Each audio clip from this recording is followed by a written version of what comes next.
Securities and advisory services offered through LPL Financial, a registered investment advisor. Member FINRA and SIPC. Cornerstone Wealth Advisor Group is a separate entity from LPL Financial. All performance referenced is historical and is no guarantee of future results. All indices are unmanaged and may not be invested into directly.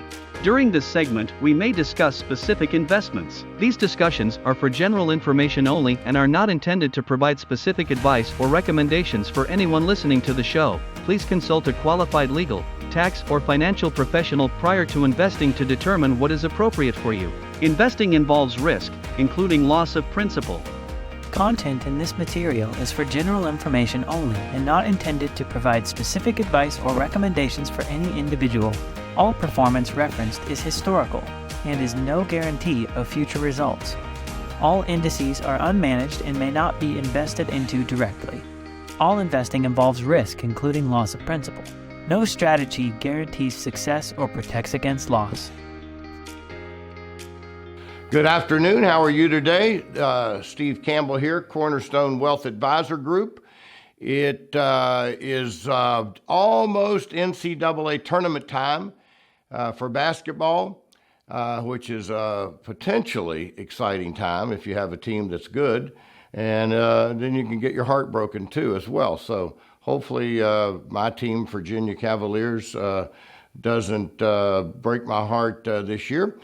So today I'm going to talk about emotions in investing. And the reason I'm going to talk about that today is, we suffered one of the biggest bear markets in the last 50, 60, 70 years last year. And it wasn't so much because the stock market necessarily dropped a lot, although it did. The S&P 500 dropped almost 20%, and the NASDAQ dropped a little over 33%. What made last year really hard was bonds dropped 13% last year. 13% is, well, first off, it's the worst year in bond market history, one. Number two, it's not exactly what you would expect when stocks are down close to 20% for the S&P and in the mid-30s for the NASDAQ.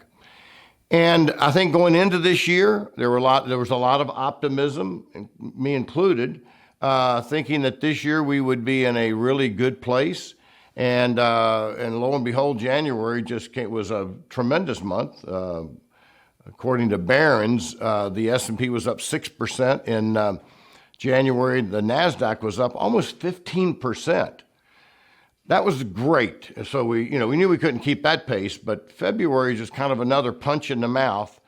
And we've given up a lot of those gains. The S&P is now up 3 for the year. The NASDAQ is up, I think, a little over 8, maybe 9% now. And I think what I am sensing with our clients is a little bit of discouragement, and I think it's the long-term effect whereby you've got a lot of investors who are having a hard time staying in their portfolio. Warren Buffett last weekend came out in his annual letter to his Berkshire Hathaway investors basically saying, stay the course. Now is not a time to throw the towel in.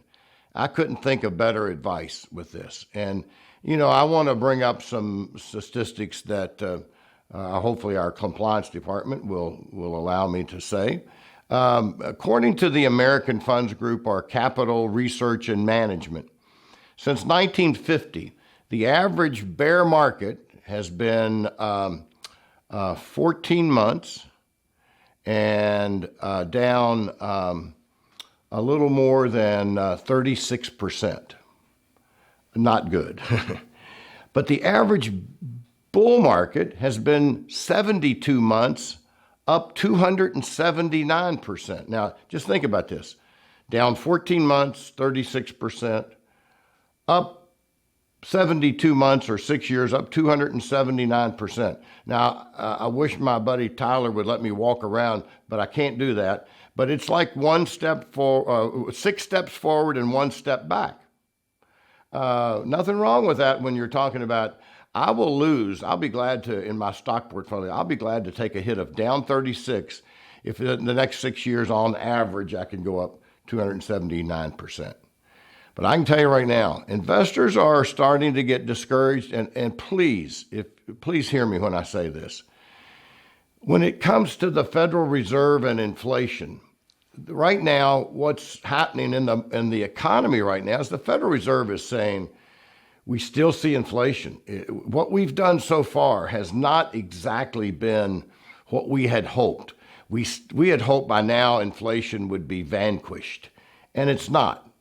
So it is likely that the Federal Reserve is going to raise interest rates a little bit more. But now you have to remember, going into 2022, the Fed funds rate was 0.25. The Federal Reserve raised interest rates 7 times last year by 4.25%, bringing the discount rate or the Fed funds rate to 4.5%.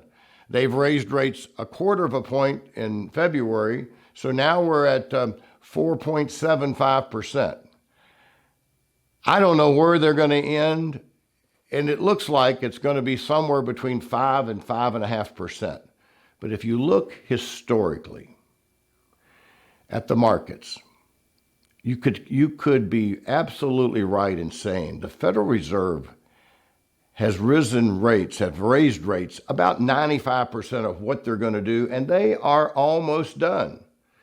And that does not mean that we cannot see stocks go down a little bit more. That's possible. But this I believe, and the source for this, for our compliance department, is me. I think if you look going forward at the downside risk of being in stocks and the upside potential of being in stocks, the upside potential over the next year to 2 years far outweighs the potential downside risk in the next 6 months. And as investors, frankly, we should always be looking at the long term. And I will say this, stocks are absolutely on sale. I don't need anybody's report to show me that. Most stocks are still way off their 52-week high hit back in 2021.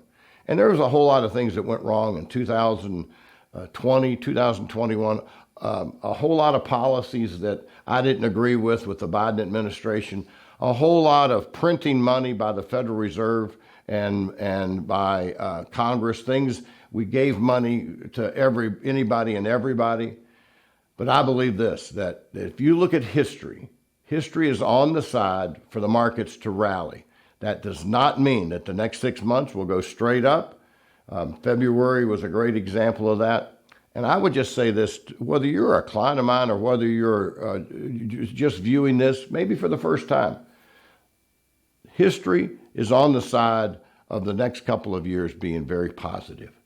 And if you're an investor in stocks, you should not have a dime in the stock market unless you're taking at least a 5-year view. For our clients, we use a bucket strategy, a third in bonds, a third 50-50, and a third in stocks and gold. So our view is the money in bucket 3 is money we're not going to need for 16 to 18 more years. And we should not be figging out about when we get into the market and what might happen in the short run. Stocks are not for short-term investors. Stocks are not for speculators. Stocks are for people who believe that they might live longer than the last generation.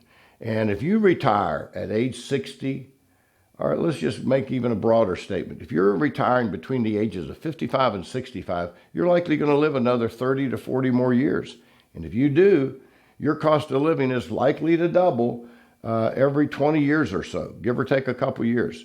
And if you retire today at 65 and you need $5,000 a month to live on today,